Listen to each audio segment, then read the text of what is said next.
R.CINOTTI, so I work in Nantes. Thank you very much for this invitation. So the topic today is mechanical ventilation in TBI patients and patients with acute brain injury. I have no conflict of interest to disclose. So this is a brief overview of what we're going to talk about. First, we will talk about the settings of invasive mechanical ventilation, which are tidal volume and positive and expiratory pressure. And the second big part is about the weaning. We will talk about extubation. We have now a few data about non-invasive ventilation techniques following extubation, and a very controversial topic, which is tracheostomy. So first of all, when the patient arrives and you have him under invasive mechanical ventilation, the first issue is to adequately set the tidal volume and PEEP. And as you know, there's a huge level of evidence regarding protective ventilation in patients with acute respiratory distress syndrome. And we have had in the previous year also a lot of evidence regarding the impact of protective ventilation in patients with healthy lungs and without ARDS.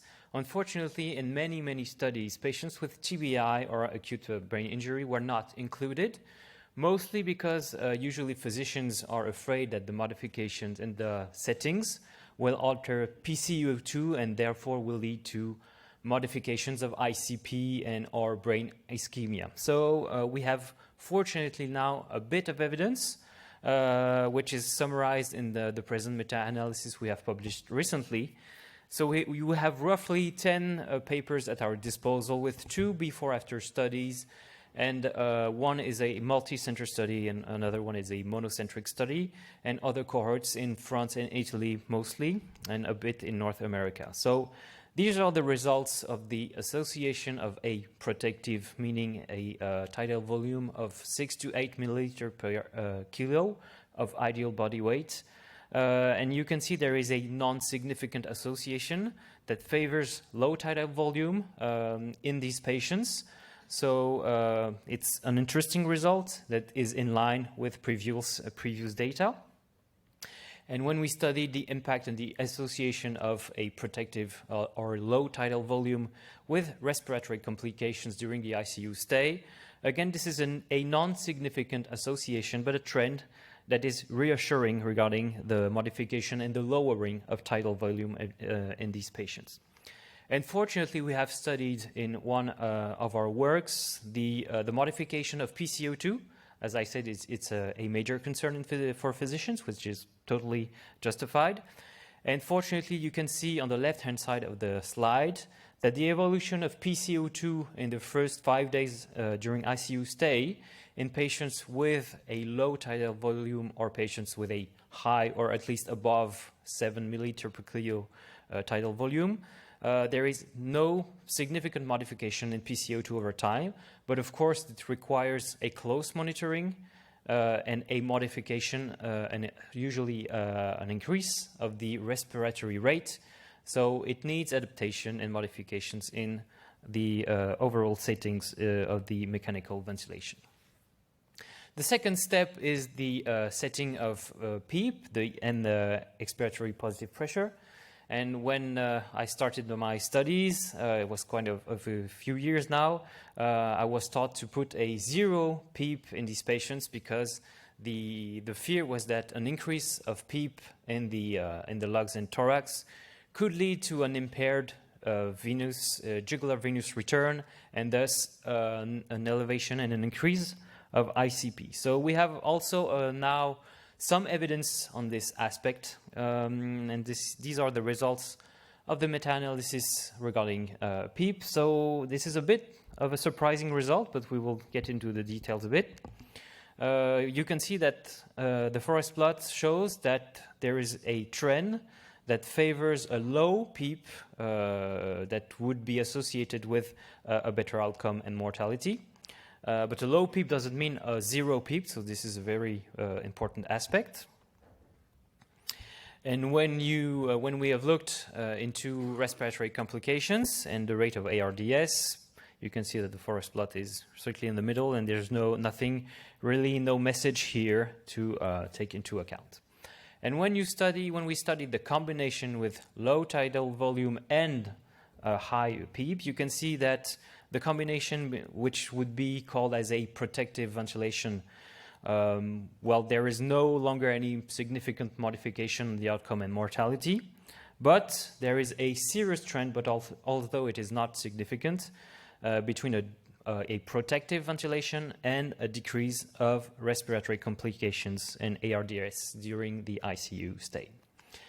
And this is a very interesting study. I think it's demonstrate a physiological concept. It was a monocentric study performed in 15 or 20 patients with TBI, and the authors have assessed the effect on ICP, on PbTO2 of a PEEP increase. You can see on the left-hand side of the slide that when the PEEP is increased from 5 to 10 and then to 15 centimeters of water, the ICP would be, I would say, in a non-relevant way, a very, very small increase of ICP, which is statistically non-significant. You can see that there is a significant increase of SpO2, and on the right-hand side on the figure, there is a significant increase of PbTO2. So I think this is a proof of concept that says that the increase of PEEP is not necessarily a problem in TBI patients. I'm not saying that the increase of PEEP will save our patients, but anyway, it could be an interesting therapy and thing to have in mind. So the brief overview of the first part of the presentation is that even though we do not have in a randomized controlled fashion a high level of evidence suggesting that protective ventilation in these patients will improve outcome, I think that now we have evidence to state that it's at least safe and could have some interest in some patients. So the second step is when the patient will be awakened and we are moving on during the ICU course, would be the liberation of the mechanical ventilation. And just to go back in time a bit, the first paper, I think, which was very interesting, was published in 2000 by an American team.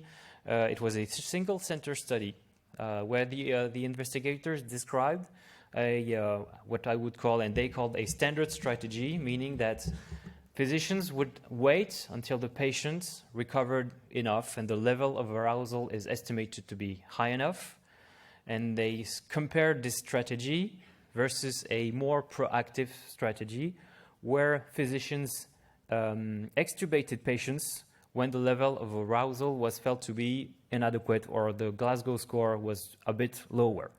And they found that there was the extubation failure rate was exactly the same in the two groups. This suggested that it's not probably necessary to wait until the patient recovers and is aroused enough to perform extubation. But then there has been kind of a gap in the literature. In 2007, there was an international consensus on the weaning of mechanical ventilations, and neurological patients were not taken into account.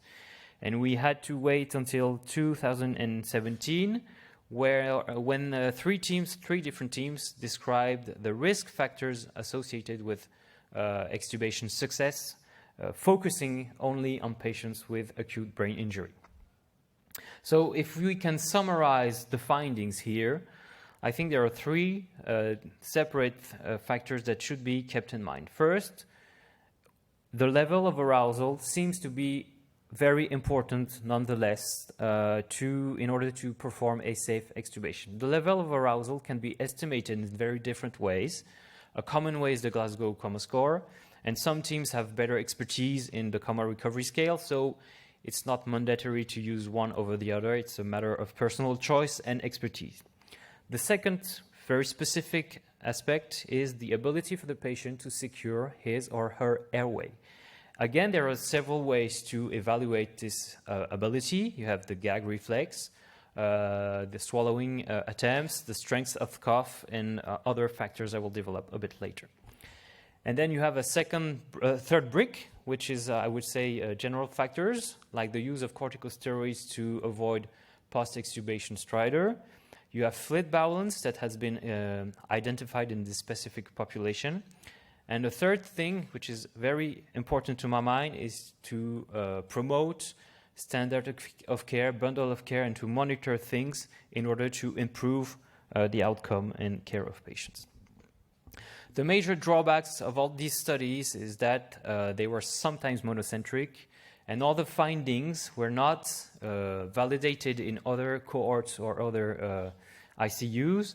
So it's always very difficult to be sure if the findings will be generalizable in other settings. So thanks to international collaborations between several networks, including the ESICM, e-sfar, and others, we were able to perform this international cohort on the topic in order to create and validate these findings.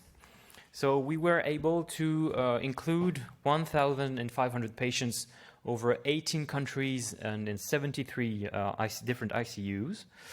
And one of the first interesting thing, and was a bit striking for us, was to see that almost 20% of patients with acute brain injury never underwent an extubation attempt. The first and probably only strategy was to perform a direct tracheostomy, and patients never, there was never any attempt of extubation. When we focused on the group of patients with extubation attempt, the failure rate was of around 90% in the first 5 days after extubation attempt. So it is a very high rate and higher rate when compared to the general ICU population. So we have here a very specific population at high risk. In the table, I will not go into details, but the causes of extubation failure is frequently a combination between neurological failure and impairment, which leads to both respiratory and airway failure, but these things are always mixed together, and it's very hard to know which is doing what, so nothing very specific on that. This is a brief overview of the population, just to state that it was a very broad population of of acute brain injury patients with TBI, intracranial hemorrhage, and SIH mostly. And the most common comorbidity was hypertension. What we asked physicians and investigators to do was gather general ICU data on the day of extubation, but also to perform a systematic physical examination on the day of extubation attempt. We asked, of course, about the Glasgow Coma Score, the frequency of endotracheal suctioning, visual pursuit, etc., etc. And we developed this score. Of course, don't be afraid, I will not go into the details. Just to stress that to construct the score, we divided the entire cohort in two separate samples. 2/3 of the cohort was set to the creation of the score. And I would say, fortunately, we have found, again, what I have presented before, meaning that it is a combination of the level of arousal and airway protection that is associated with success. But we also identified some baseline data, such as TBI, which is associated with more success, and some baseline physiological data, such as the plateau pressure at admission and the pH on the day of ICU admission. So first, it's a bit complex to use this complete score at the bedside when you want to perform extubation. But nonetheless, the abilities and the data, the information it provides could be interesting. As you see, the area on the ROC curve in the creation cohort was 0.79, a bit lower as expected in the validation cohort. But what we found is when the score is about 70 points, the likelihood ratio of success was above 3. So it could be interesting, but it would require to use like a calculator at the bedside to have the information very quickly. So this is why we tried to develop a simplified score. And as you can see, the core data that were upheld are always about level of arousal and airway protection with the gag reflex. But quite logically, the capacities of this simplified score is a bit lower. And maybe we could get into the question and answer session after if you use this simplified score in your ICUs. What we have found again, and that has already been stressed out by several teams, is that extubation failure is associated with worse outcomes, meaning more health-acquired pneumonia in the group of failure, and higher mortality in the hospital, in the ICU and in the hospital. But it is always an univariate analysis, and to the best of my knowledge, I do not know if extubation failure is associated with worse outcome in independent analysis. This is an algorithm we propose that summarizes all these findings. Again, I will not read everything, but this gathers what I have said before. It's just to state that there are some baseline data that are associated with success. Of course, these are non-modifiable factors, but they could be taken into account and if you have specific patients in your ICU. And again, help in the elaboration of a protocol that would associate neurological evaluation, general management such as the management of fluid balance, and again, the management of the airway for the patient. So to the best of my knowledge, the use of non-invasive ventilation in these patients has been a matter of controversy because, again, when I started, it was theoretically contraindication. But with the development of high-flow nasal of oxygen therapy, OptiFlow, there is a growing interest into a potential interest of OptiFlow in these in the extubation in the ICU and in these patients. What we found in our cohort was that non-invasive ventilation with a facial mask was already being used in several settings, and OptiFlow was obviously growing, receiving interest by the community. And in this sub-study, we have tried to evaluate the impact of the use of non-invasive ventilation in our patients. So you have here, in unadjusted analysis, a worse outcome in patients when non-invasive facial mask is used, but in all the adjusted and sensitivity analyses that are presented on the forest plot, we have found no significant impact or association between NIV and the outcome. So it doesn't mean that this is useless, but at this point, we do not have the ability to screen the patients adequately and see what would be the best strategy. So now it's a kind of a trick spot because tracheostomy is a very controversial topic. And as I said before, it was very surprising to see that in some countries, it was the main and probably only strategy to liberate the patients from the mechanical ventilation. I could not display all countries, but if I recall properly, in India, it was the only strategy. It was, I would say, very rare in France and more common in North America. So obviously, there are many disparities.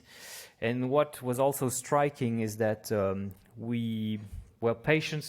patients undergoing tracheostomy are probably more severe than patients with direct extubation attempt. As you can see, the Glasgow Coma score is lower, and we have discussed this a bit before, but there is less ICP monitoring, so it's a very specific and selected population. And quite logically, the outcome of patients with tracheostomy is worse in univariate analysis.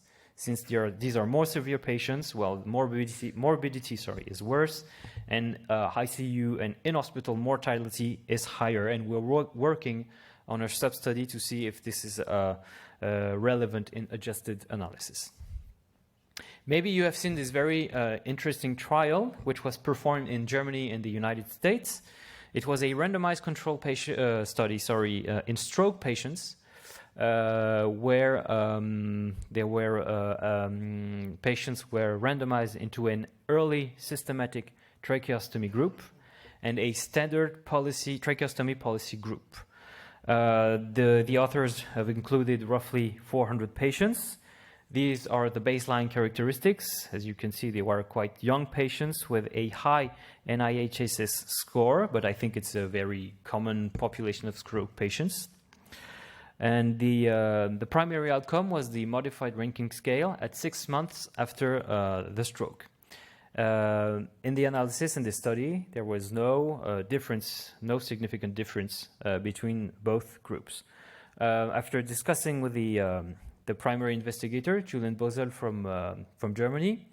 He was quite surprised of the management of tracheostomy in some centers because as there were many centers involved in this trial, he found out that some were non-experts in tracheostomy and that the management of patients that were randomized in the tracheostomy, early tracheostomy group, there was absolutely no modification of care, and so it could explain why early tracheostomy had no effect. I mean that the rehabilitation was the same, there was no modification in the management of sedation. So indeed, if you just replace endotracheal tube by a tracheostomy and do nothing more, it will have probably a limited impact. And my personal feeling is that it is very ambitious to try and see if a non-neurological intervention has an impact on the neurological recovery of our patients. So I think it was very ambitious for our colleagues to do this.